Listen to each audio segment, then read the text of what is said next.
Ici ER, les Français parlent au français.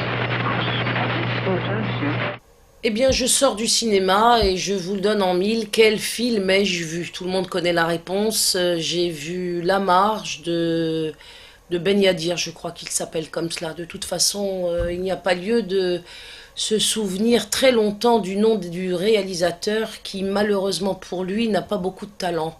J'ai assisté à une histoire entièrement reconstruite avec aucune référence à la réalité historique. Je pense que d'ailleurs l'histoire et la réalité historique n'étaient pas l'objectif de ce film. La reconstitution historique au plus près des événements tels qu'ils ont pu avoir lieu n'a pas été une préoccupation du réalisateur. Donc on l'oubliera lui aussi avec les comment dirais-je, distorsions qu'il a fait de l'histoire de la Marche des Beurs. En revanche, il apparaît quand même deux ou trois choses qui me paraissent importantes de signaler aujourd'hui, dans la mesure où on verra que l'arnaque continue 30 ans après.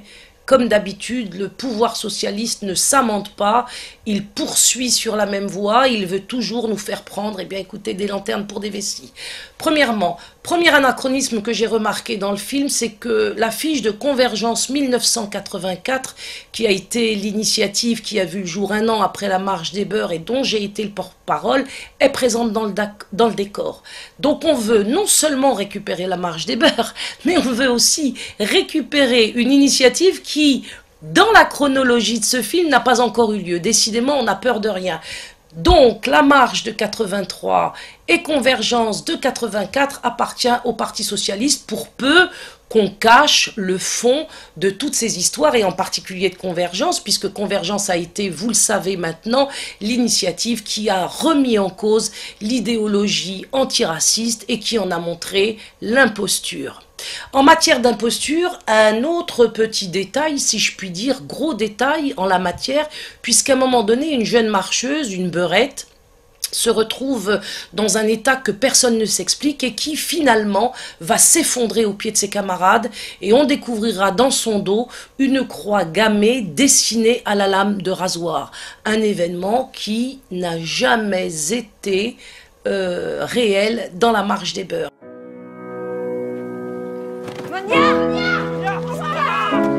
Qu'est-ce qu'il y a? Qu'est-ce qu'il y a? Bouge pas, qu'est-ce qu'il y a, Tonto? Attends, laisse-moi voir, qu'est-ce qu'il y a? Putain, mais qui c'est qui t'a fait ça, Maria? On invente, et pourquoi pas continuer sur la lancée, de manière à ce que la propagande socialiste qui sert aujourd'hui de cadre à ce film se prolonge dans une propagande pour le mariage gay. Ben pourquoi pas, c'est bien l'époque. Le mariage gay, ça vous dit quelque chose? Bien sûr, ça vous dit quelque chose, puisque il nous a été imposé contre l'avis majoritaire des Français. Eh bien, figurez-vous qu'on découvre dans ce film qu'une marcheuse est lesbienne, et on nous offre à voir, à un moment donné du film, un long baiser langoureux qu'elle échange avec une jeune fille en soirée, et on se demande bien quel est l'objectif qui est poursuivi là, mais tout le monde aura compris. Cette jeune fille ensuite sort pour fumer une cigarette. Cette jeune fille jouée par Charlotte Lebon va fumer une cigarette dehors et se fera littéralement démolir par un type, massacrer, littéralement violé par un type qu'on soupçonnera bien évidemment d'être un affreux fasciste qui aura